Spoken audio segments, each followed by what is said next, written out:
দ্বিতীয় ঘটনাটি ঘটেছিল আমার বন্ধু কৌশিক এবং ওর মায়ের সাথে। কৌশিক আমার ছোটবেলার বন্ধু, এবং কাকিমার বাপের বাড়ি হচ্ছে ঘাটশিলাতে। গরমের ছুটিতে কৌশিক আর ওর বোনকে নিয়ে কাকিমা ঘাটশিলা যান। সালটা ছিল 1996। সালটা এই কারণেই স্মরণীয় কেন কিনা আমরা ম্যাট্রিক দিয়েছিলাম। যাবার কদিন পর থেকে ওর বোন, যার বয়স তখন 10 বছরের মতন ছিল, অসুস্থ হয়ে পড়ে।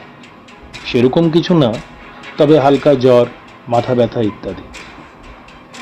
শরীর খারাপ হওয়ার কারণে কাকিমা ওকে নিজের কাছে নিয়েই শুচ্ছিল।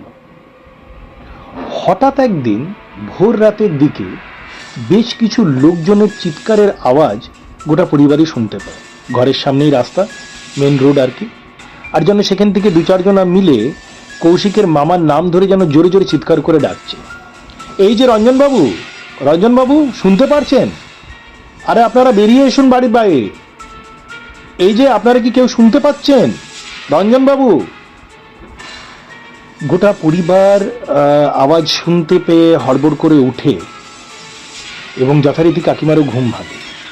কিন্তু ঘুম ভাঙতে কাকিমা দেখে যে পাশে রীতিকা নেই। রীতিকা মানে কৌশিকের বোন।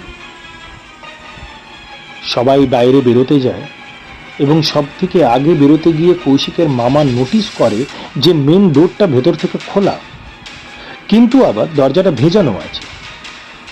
এইদিকে রীতিকাকে না দেখতে পেয়ে কাকিমা চিৎকার চেঁচামেচি জুড়ে দেয়।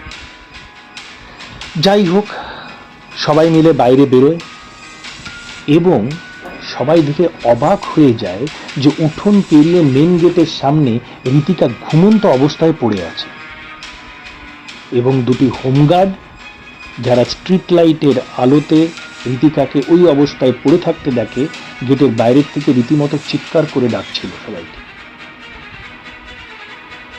গেটে যথারীতি তালা ঝুলছিল।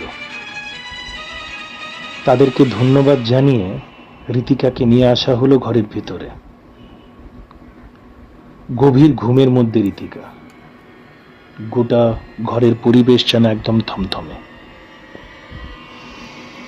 ঘুম ভাঙতেই যথারীতি সব প্রশ্নই করা হলো ওকে। উত্তর সেই একটাই, বাবা এসেছে তো, বাবাই তো আমাকে ডাকছিল, কই বাবা কোথায়? না ঠিক আছে, সে তো হবে, কিন্তু তুই দরজাটা খুলতে পারলি কি করে? উপরের ছিটকে নিতে তো তোর হাত যায় না, তবে তুই কি করে দরজা খুললি? মনে নেই, মনে নেই কিভাবে খুললাম। আচ্ছা, তারপরে তুই কি বাবাকে দেখতে পেয়েছিস?